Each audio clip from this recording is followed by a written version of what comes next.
Less than a decade ago, this could have been the scene on any Georgian street. But it wouldn't have been police in control as they are here in this training exercise.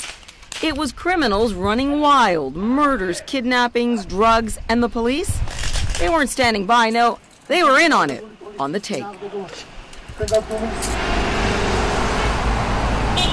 Any kind of crime, and you can be free because you will pay for a police officer.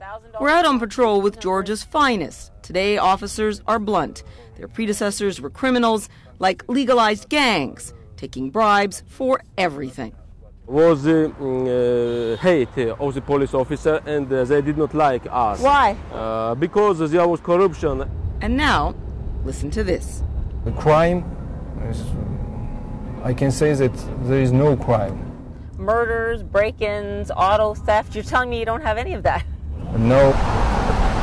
That may be a stretch, but Georgia does now have one of the lowest crime rates in the world. Even you're surprised? Yes, I am very surprised. Because it was impossible to dream to be leader in the world. We was the leader of the bad police. So how did they do it? In one day, you guys fired almost the entire police force. Yes. The move was downright radical. There weren't any traffic cops on the streets for nearly 2 months. But it worked. The new recruits were fresh-faced, keen, professional, and well-paid. About $500 a month, 10 times the old salary. This is the police! And instead of bribing your way into the police academy... And was it hard to get in to the academy? It was pretty hard work, pretty hard stuff. Well, we should have the trainings and the tests, which IQ and skills tests, and I passed. New recruits get in based on merit.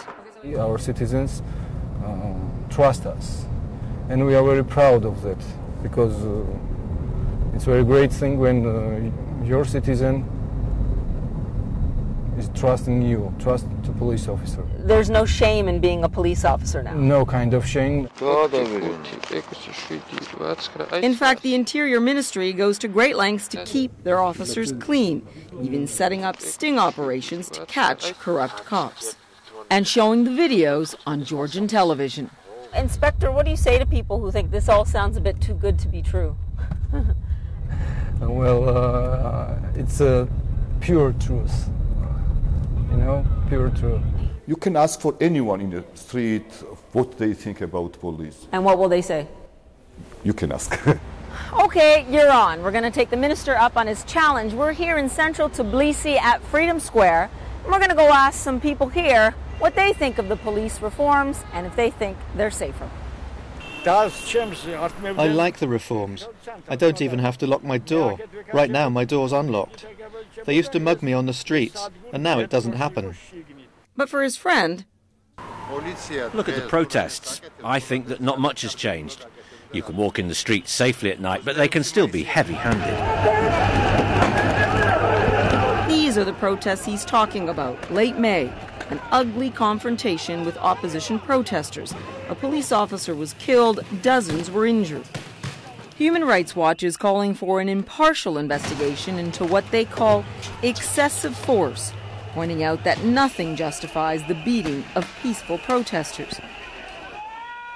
The Interior Ministry says it is reviewing the incident and hoping it does not take away from the achievements of their reforms this country can't do without. Paula Newton, CNN, Tbilisi, Georgia.